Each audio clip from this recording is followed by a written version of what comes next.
parecendo. Tô com a voz um pouco de trovão, assim, irmãos. Eu tô me recuperando uma dessas gripes aí que o senhor falou, né? Foi uma semana bem puxada nesse sentido, né?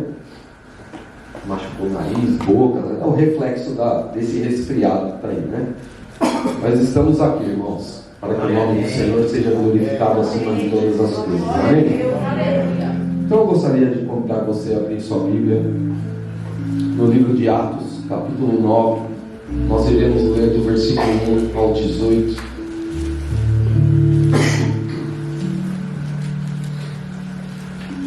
Atos 9.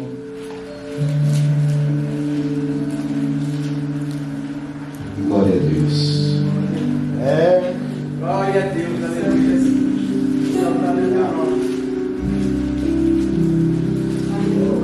Amém, igreja? Amém. Vamos ler um pouquinho aqui. Diz assim lá: E Saulo, respirando ainda ameaças e mortes contra os discípulos do Senhor, dirigiu-se ao sumo sacerdote e pediu-lhe cartas para Damasco, para as sinagogas, a fim de que, se encontrasse alguns daquela seita, quer homens, quer mulheres, os conduzisse presos a Jerusalém. E indo no caminho, aconteceu que, chegando perto de Damasco, subitamente o cercou um resplendor de luz do céu. E caindo em terra, ouviu uma voz que lhe dizia: Saulo, Saulo, por que me persegues? E ele disse: Quem és, Senhor? E disse o Senhor: Eu sou Jesus, a quem tu persegues. Duro é para ti recalcitrar contra os aguilhões. E ele, tremendo e atônito, disse: Senhor, que queres que faça? E disse-lhe o Senhor: Levanta-te e entra na cidade, e lá te será dito o que te convém fazer. E os varões que iam com ele pararam espantados, ouvindo a voz, mas não vendo ninguém. E Saulo levantou-se da terra e, abrindo os olhos, não via a ninguém. E guiando-o pela mão, o conduziram a Damasco. E esteve Saulo 3 dias sem ver. Diga comigo: 3 dias sem ver. 3 dias sem ver. E não comeu, nem bebeu. E havia em Damasco um certo discípulo chamado Ananias. E disse-lhe o Senhor em visão: Ananias. E ele respondeu: Eis-me aqui, Senhor. E disse-lhe o Senhor: Levanta-te e vai à rua chamada Direita, e pergunta em casa de Judas por um homem de Tarso chamado Saulo, pois eis que ele está orando. E numa visão ele viu que entrava um homem chamado Ananias, e punha sobre ele a mão para que tornasse a ver. E respondeu Ananias: Senhor, de muitos ouvi acerca deste homem, quantos males tem feito aos seus santos em Jerusalém. E aqui tem poder dos principais dos sacerdotes para prender a todos que invocam o teu nome. Mas o Senhor disse a Ananias: Porém, vai, porque este é para mim um vaso escolhido para levar o meu nome diante dos gentios e dos reis e dos filhos de Israel. E eu lhe mostrarei quanto deve padecer pelo meu nome. E Ananias foi e entrou na casa, e impondo-lhe a mão, disse: Irmão Saulo, o Senhor Jesus, que te apareceu no caminho por onde vinhas, me enviou para que tornes a ver e sejas cheio do Espírito Santo. E logo lhe caíram dos olhos como que umas escamas, e recuperou a vista, e levantando-se foi batizado. Amém. Leia comigo esse último versículo, o 18. E logo lhe caíram dos olhos como que umas escamas, e recuperou a vista, e levantando-se foi batizado. Glória a Deus. Pode se sentar, queridos. Glória a Deus. Aleluia. Glória a Deus.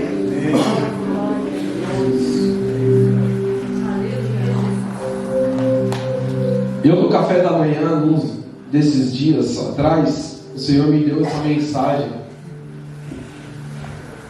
O Senhor só falou assim: visão. E quando o Senhor falou visão, no mesmo momento veio essa passagem de Paulo. Porque ele era um homem que, por mais que fisicamente ele tinha as vistas sãs, vamos dizer assim, mas ele era um homem que perseguia os cristãos. Saulo era conhecido com esse nome na sua juventude, Saulo, um nome judaico, mas o nome romano dele era Paulo. Era judeu da cidade de Tarso. Ele era um homem muito religioso, queridos, e pertencia ao grupo dos fariseus, né? Paulo era um homem que conhecia as Escrituras, tanto que ele foi treinado por Gamaliel. Então ele não era qualquer um, ele conhecia as Escrituras, porém ele era um homem que acreditava sinceramente que o movimento cristão era perigoso ao judaísmo. Na concepção dele, na visão dele, mesmo conhecendo as Escrituras, porque, como eu disse, ele foi treinado por um dos homens mais famosos, um teólogo chamado Gamaliel. Então, só que na visão de Paulo, ou de Saulo, a fé cristã era um perigo para o judaísmo. E por isso ele perseguia os cristãos, aqueles que criam em Jesus, que seguiam Jesus, né? Ele perseguia sem misericórdia, tanto que ele presenciou a morte de Estevão sendo apedrejado e não interviu, porém ele concordou com aquela morte, porque a perseguição era o melhor caminho para eles, para tentar dizimar a fé cristã naquela época. Amém? Então, como nós lemos aqui, certa vez ele conseguiu uma permissão, uma autorização, uma assinatura de alguém para viajar a Damasco, em prol do quê? De capturar cristãos e levá-los de volta a Jerusalém, de fazê-los sofrer. Então ele cria que esta era a maneira de servir a Deus. Trazendo para os dias de hoje, quando nós falamos em visão, coloque essa palavra na sua mente agora. É sobre visão que o Senhor quer falar conosco. A visão de Saulo, por mais que ele era sincero, era uma visão que não era a correta, mesmo que ele achava que seria a correta, já que ele conhecia as Escrituras e tudo mais. Então, prender, fazer os cristãos sofrer e até ver apedrejamentos, a morte de cristãos, para ele era a forma correta. E trazendo para os dias de hoje em nossas vidas e na vida de muitas pessoas, nós às vezes pensamos que seguir a Deus da nossa forma, do nosso jeito, com a nossa visão, é a forma correta de servir a Deus. A forma correta de servir a Deus está nas Escrituras Sagradas. Amém. Amar a Deus acima de todas as coisas e amar o teu próximo como a ti mesmo. Às vezes nós temos concepções próprias, nossas, de como servir a Deus. Eu vou na igreja quando eu quero, eu louvo a Deus quando eu quero, eu oro quando eu quero, eu sirvo a Deus do meu jeito, não do jeito que Deus quer que eu o sirva. Então eu faço para Deus do meu jeito. Esta é um tipo de visão que muitas vezes estamos cegos espiritualmente falando, e não enxergamos a realidade de Cristo, dos propósitos de Deus para a nossa vida, tanto pessoal como ministerial, como igreja. E Deus hoje, Ele quer abrir visões aqui, pastor. Ele quer abrir visões. Ele quer com que escamas caiam nos olhos de alguém hoje aqui, para enxergar e ver que servir a Deus é dentro do propósito de Deus, é dentro da vontade de Deus, não como eu quero, mas como Ele quer. Eu não prego o que eu quero aqui em cima, mas eu prego o que Ele quer.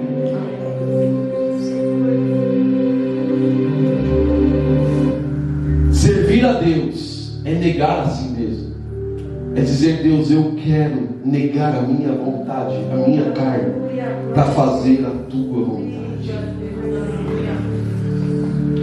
E quando Saulo estava a caminho, então, para executar o plano dele, eis que de repente ele menos esperava, veio a presença do Senhor Jesus, não em matéria, mas em espírito, e o impactou, querido, ao ponto dele parar tudo, porque a Bíblia fala que haviam mais homens com Saulo. Parou aquela comitiva de homens, e Saulo perdeu a visão, e ele disse: quem é, Senhor? E o Senhor Jesus se revelou a ele: eu sou Jesus, a quem tu persegues. Naquele momento houve um encontro do homem Saulo com o rei Jesus. Quando a gente menos espera, há um encontro de Jesus conosco. Porque por menos que nós não marcamos o encontro com Ele, quando de repente Ele diz: eu marquei o encontro com você, nesta manhã o Senhor marcou um encontro com você. Por mais que você veio, não sei qual foi a motivação da sua vinda à igreja hoje, se é para adorar ou se é para outra coisa, não sei. Mas a tua motivação, o Senhor quer dizer assim, independente da tua motivação, hoje eu marquei um encontro com você para abrir os seus olhos para o meu propósito. Quando há encontro de Jesus com alguém, mudanças acontecem, queridos. E uma mudança tinha acabado de começar a acontecer na vida deste homem. Quando a gente aceita Jesus, recebe Jesus no nosso coração,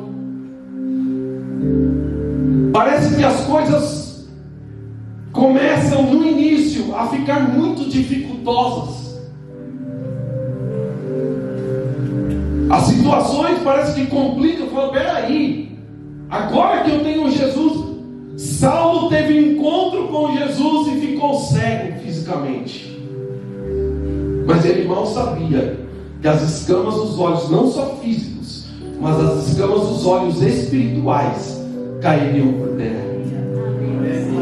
Eu quero dizer para alguém aqui hoje que é até novo na fé, você pode pensar: depois que eu me acheguei a Jesus, depois que eu frequento a igreja, depois que eu me entreguei a Ele, parece que a família, parece que as coisas se complicaram. Mas o Senhor tem uma palavra a dizer a você nessa manhã, para dizer: tudo parece ter piorado, mas eu sou o Deus que toco, que coloco as mãos e coloco tudo no seu devido lugar.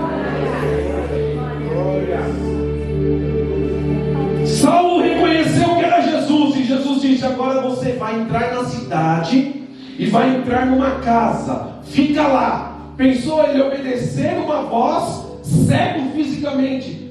Ele foi conduzido por alguém até aquele lugar. Talvez ele tenha pensado: agora quem vai morrer sou eu. Eu vim para prender alguém, eu vim para capturar os cristãos, mas agora eu fui impactado por uma voz que eu reconheço que é Senhor de alguém, e é Senhor dos cristãos. E ele pode ter pensado: agora a casa caiu é para o meu lado, porque eu estou num lugar desconhecido, numa casa desconhecida, eu não consigo ver nada. Mas o Senhor Jesus visitou Ananias e disse: Ananias, vai lá, vai ter um homem. Quem é esse homem? Saulo. Ih, Jesus, complicou. É justamente ele está perseguindo nós. Se eu chegar lá, eu vou me entregar de uma beijada para ele. Acredito que Ananias pensou dessa forma, porque a fama de Saulo pelas regiões era tremenda. Era o perseguidor dos cristãos. E aí um cristão vai na casa de um homem tal e vai impor as mãos e vai orar por ele. Só que Ananias disse assim: Senhor Jesus, eis-me aqui. Sabe por quê? Porque Jesus disse para ele: vai, porque ele é um escolhido para mim. Glória a Deus. Aleluia. Escolhido. Quantos escolhidos temos aqui?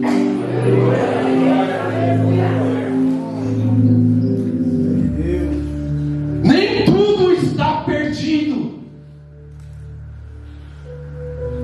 Nós somos escolhidos por Deus. Não significa que, se não temos a visão espiritual que Deus ainda quer nos revelar, quer tirar as escamas, mas independente disso, somos escolhidos por Deus. Ele quer fazer uma obra maravilhosa em nossas vidas. Glória a Deus. Sabe por quê? Porque mesmo cego, debilitado, na casa de um desconhecido, Deus disse isso. E Deus tem prazer de pegar aqueles que são improváveis aos olhos humanos e levantar. Qual cristão daquela época queria dizer: Jesus escolheu Saulo? Nenhum. Raciocina comigo agora. Qual cristão sendo perseguido, e aquele homem ruim daquele jeito perseguia, iria dizer: Jesus disse, ele é um vaso escolhido para mim. Por isso eu digo: ninguém está perdido neste mundo que o Senhor não veja. Porque, se tratando de visão, Jesus vê diferente do homem. O homem vê a aparência, Jesus vê o coração. Não aconteceu isso com Davi? Quando Samuel foi na casa de Jessé, e Jessé começou a apresentar os filhos grandões, fortões, e aí o próprio Samuel disse: é esse. O que Deus disse para ele? Samuel, não é esse. O homem vê a aparência, mas eu olho para o coração. E foi passando 1, 2, 3, todos os filhos de Jessé, e Deus para Samuel: não. Ao ponto de Samuel dizer assim: tem mais algum por aí, seus filhos? Aí Jessé disse: tem um lá, ele é o menor de todos, ele está apacentando as ovelhas, manda chamá-lo. Aí lá vem Davi. Quando Davi apareceu às vistas de Samuel, Deus disse: é este. Unge ele vai ser o rei de Israel. Por quê? Porque Deus ama os improváveis. Deus ama aquele que é menosprezado pela sociedade, menosprezado pela família, menosprezado por todos. É esse que Deus escolhe para dizer: ele é um escolhido para mim. E você que está aqui nesta manhã é um escolhido para Deus. Não se menospreze. Não deixe ninguém menosprezar, porque se alguém te menosprezar, Deus vai olhar e dizer: é você mesmo que eu quero.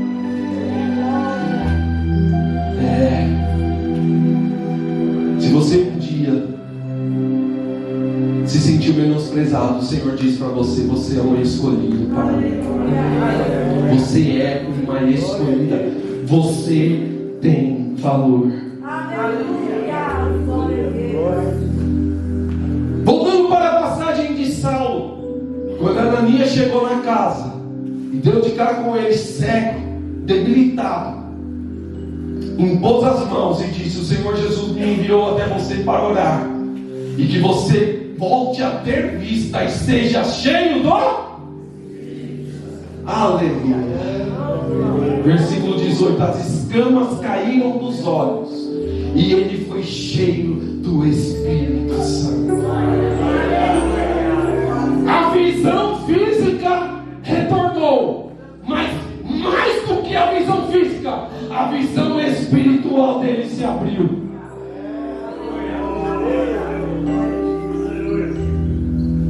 Ele passou a ver diferente. Ele reconheceu Jesus como Salvador e foi batizado. Foi batizado cheio do Espírito Santo.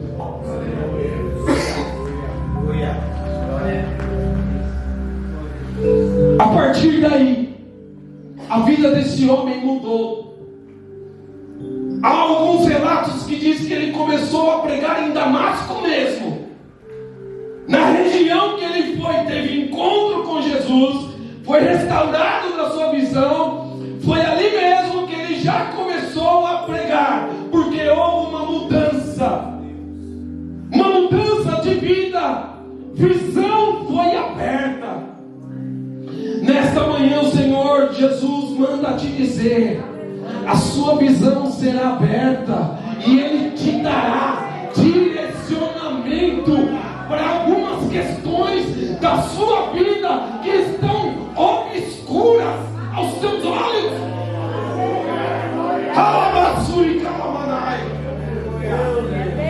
Tem algumas coisas que você diz: Senhor, para que lado eu vou? Que direção vou tomar? Qual é a decisão certa a se tomar? Está tudo turvo, está tudo escuro, eu não consigo ver. Me dá direção. E o Senhor te responde: eu abro os olhos e te dou direção hoje.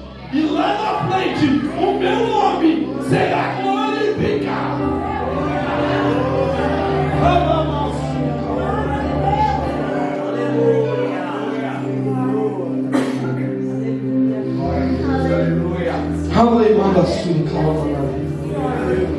Glória a Deus. Suas viagens missionárias, a partir de ali, se tornou um apóstolo de Jesus Cristo. Porém, ele sofreu o que ele fazia antes com os cristãos, ele passou a sofrer aquilo. Foi preso, foi apedrejado até. Numa das suas viagens, até o navio naufragou. Mas ele sobreviveu a tudo isso. Perseguido pelos judeus, mas não desistiu de pregar e de fortalecer os cristãos convertidos por onde ele passava e se convertiam. E nas suas viagens missionárias, ele cuidava das igrejas implantadas, cuidava dos cristãos, se preocupava, enviava cartas.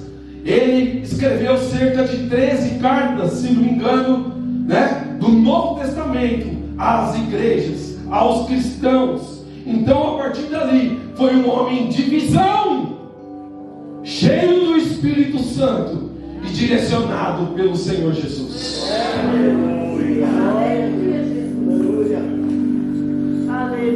E ele fala sobre visão em suas cartas. 2 Coríntios 5:7, ele diz assim: porque andamos por fé e não por... Ele diz: eu não ando pela visão humana, eu ando por fé. Nós andamos por fé. O crente anda por fé. Se você está aqui nesta manhã simplesmente visualizando o cenário humano, terreno, nós estamos com uma visão errada, irmãos. Porque a visão humana é governamental e assim vai. É uma visão que, se nós se apegarmos nessas coisas, a gente pira, a gente fica doido, não é verdade? Mas a nossa fé, ela tem que estar além da nossa visão humana. A gente não olha, a gente fica por dentro de todos os assuntos, mas a nossa visão é outra, a nossa fé é outra. Nós não andamos por vista, mas nós andamos por fé, porque cremos que Jesus nos guia. O Senhor Jesus jamais vai deixar a igreja dele desamparada. Por mais que o Brasil sofra, por mais que o Brasil passe por necessidades, eu quero dizer uma coisa, e você já tem contemplado isso, seja na pandemia, em outros momentos, o Senhor sempre esteve com a igreja dele. Ele nunca o abandonou e nunca nos abandonará. Então ande por fé, querido, dizendo: eu não vejo nada hoje fisicamente, mas eu creio que a minha visão espiritual será aberta e a minha fé avivada. Eu quero andar por fé. A fé é saber que tudo está ruim hoje, mas vai melhorar, porque o Senhor Jesus é o Deus perito em mudar situações.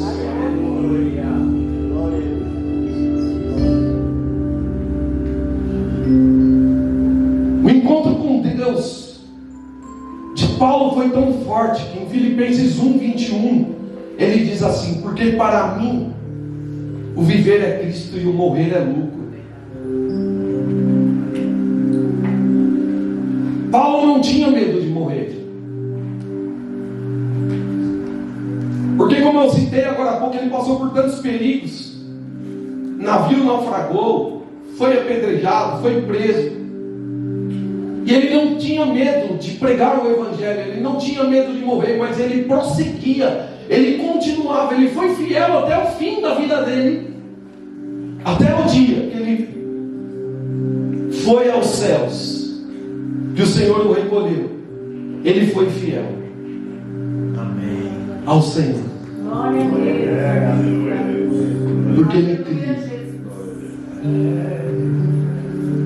Gálatas 2:20, ele disse: já estou crucificado com Cristo, e vivo não mais eu, mas Cristo vive em mim. E a vida que agora vivo na carne, não vivo na... E agora a vida que vivo na carne, vivo na fé do Filho de Deus, o qual me amou e se entregou a si mesmo por mim. Quem tem visão espiritual, visão de reino, diz como Paulo disse: já estou crucificado com Cristo, e vivo não mais eu, mas Cristo vive em mim. Ou seja, não é mais a minha vontade, as minhas vontades foram crucificadas. Foi na cruz quando eu aceitei a Cristo, as vontades da carne, mas agora é Cristo que vive em mim, ou seja, é a vontade dele que predomina em minha vida.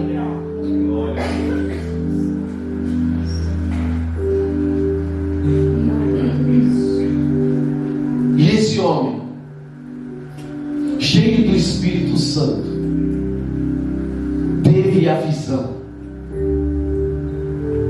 de pregar, de viver uma vida com Cristo, ao ponto de dizer esse versículo que nós citamos: viver é Cristo e o morrer é lucro. Será que nós temos a capacidade de dizer isso para Jesus? De dizer: Senhor, por mais que a minha vida esteja boa na terra, lá é melhor. Lá é melhor. Lá é muito melhor. Hoje o Senhor te dá direção. Aleluia. Aleluia. Se prepare para o novo de Deus, porque a direção te leva para lugares novos. Um novo lugar, nas regiões celestiais. Um novo lugar, posicionado em Cristo Jesus. Um novo olhar. Esses dias eu estava comentando com a Cecília,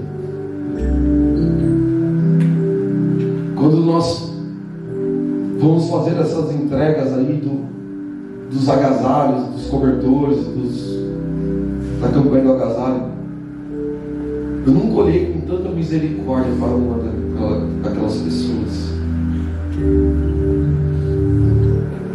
Meu olhar foi de misericórdia. E ali depois eu pensei e falei: eu acho que eu tive um pouquinho da visão de Cristo sobre as vidas. Acredito que Deus olha com um olhar de misericórdia. Hoje Ele olha para nós com um olhar de misericórdia. Porque a tendência do homem é julgar, mas a de Deus não é. O olhar de Deus é sempre de misericórdia, é sempre de dar chances, é sempre de estar de braços abertos. Vinde a mim, todos que estáis cansados e sobrecarregados, e eu vos aliviarei. O olhar de Deus é de misericórdia. E o que a Bíblia fala sobre a visão de Deus, fala que os olhos de Deus estão em todos os lugares. E os olhos de Deus, a visão de Deus, está sobre nossas vidas. Está sobre nós. Se coloque de bênção.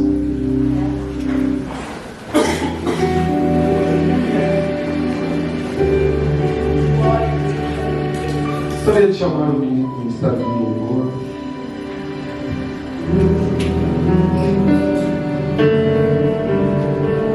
Glória a Deus.